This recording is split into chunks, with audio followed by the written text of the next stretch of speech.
नमस्कार. आपण बघत आहात उमेश 24 चॅनल. अमरावती महानगरपालिकेच्या निवडणुकीत मतदार यादीत पुन्हा घोळ. प्रारूप मतदार यादीत 90% मतदारांचे निवासी पत्ते गायब असल्याने 1,40,000 मतदारांची चोरी होण्याची शक्यता, असा गंभीर आरोप माजी नगरसेवक मुन्ना राठोड आणि सदस्य जिल्हा ग्राहक मंच समीर जौंजाड यांनी केला आहे. राज्य निवडणूक आयोगाने अमरावती महानगरपालिकेची निवडणूक प्रक्रिया सुरू केली असता 19 नोव्हेंबर 2024च्या विधानसभा मतदार यादीनुसार प्रारूप यादी जाहीर करण्यात आली. परंतु काही प्रभागामध्ये 3 ते 10,000 मतदार वाढवले गेले, तर काहींमध्ये 2 ते 4,000 कमी केले. यावर 873 नागरिकांनी आक्षेप घेतला असतानाही यादीत 90% मतदारांचे पत्ते नसल्याने ते खरे मतदार आहे की नाही हे सिद्ध होणे कठीण झाले आहे. मुन्ना राठोड यांनी पत्राद्वारे आरोप केला की यादीत जिवंत माणसे गायब, मृत व्यक्तींची नावे टवटवीत आणि काही नावे 2 ते 3 वेळा दिसत आहे. ते म्हणाले, मतदार यादीत ही जणू खजिना शोध स्पर्धा झाली आहे. मी माझे अस्तित्व सिद्ध करण्यासाठी हे प्रतिज्ञा पत्र देत आहे. यापूर्वीच्या निवडणुकीमध्येही अशा BLO उमेदवार आणि निवडणूक केंद्रावर वेगवेगळ्या होत्या, ज्यामुळे हजारो नागरिक मतदानापासून वंचित राहिले. अमरावतीतही असाच प्रकार होण्याची शक्यता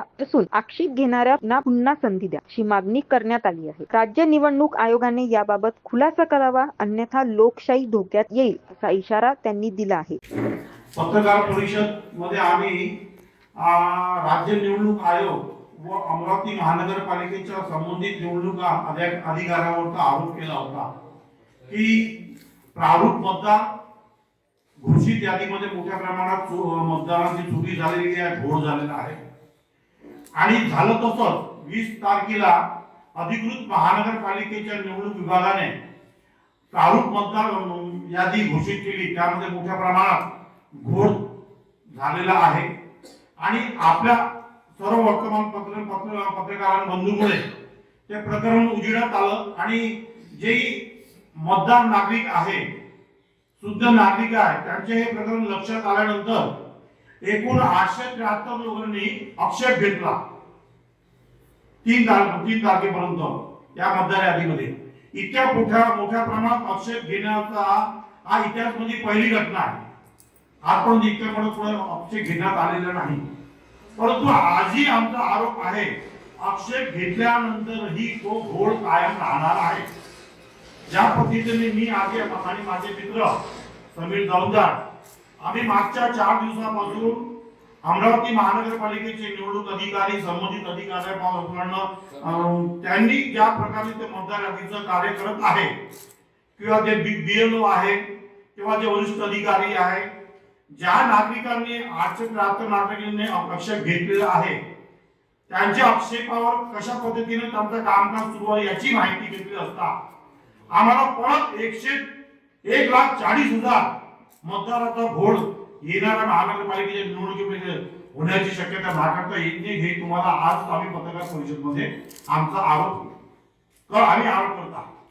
त्याच्या मागचं कारण असं, सर्वात मोठा घोळ म्हणजे 22 प्रभागाची जे प्रारूप मतदार यादी घोषित झाली आहे किंवा आता काही प्रमाणात त्याच्यात दुरुस्ती करण्यात आलेला आहे, त्यामध्ये 90% मतदार यादीमध्ये मतदारांचा पत्ताच नाही, ऍड्रेसच नाही आहे, तो पुढचा रहिवासी आहे.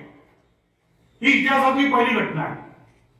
म्हणजे आधी काय होतं की प्रभाग क्रमांक, यादी क्रमांक, भाग क्रमांक आणि अनुक्रमांक असं राहत होतं आणि त्याचं नाव राहत होतं आणि त्याचा पत्ता राहत होता की हा इथे अमुक ठिकाणी हा माणूस राहते, याचा हा पत्ता आहे.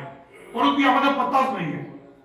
आणि आम्ही कालपर्यंत किंवा आजपर्यंत जे मतदार यादी आम्ही जे त्यांनी अपडेट जे करत आहे, त्याच्यामध्ये आमचं हे लक्षात आलं की त्याच्यात दोबार मतदारांची संख्या मोठ्या प्रमाणात आहे. आणि जो आम्ही मागच्या 19 तारखे नोव्हेंबर जो आरोप केला होता की मोठ्या प्रमाणात मताची चोरी झालेली आहे, ते वाढीव जे प्रभागात 3,000 किंवा यांच्या प्रभागात 15,000 की काही प्रभागात त्यांनी 3,000 कमी केले, ते वाढीव जे मतदार आहे ते अजूनही त्याचा शोध लागले नाही की ते कोणत्या प्रभागात राहतात, त्यांचा पत्ता काय आहे, त्यांचा अनुक्रमांक काय, ते त्याचं अजूनही शॉर्टिंग झालेले नाही किंवा त्याचा निवडणूक अधिकाऱ्याने अजूनही खुलासा केलेला नाही. अशाच घडामोडीसाठी बघत रहा उमेश 24 चॅनल. धन्यवाद.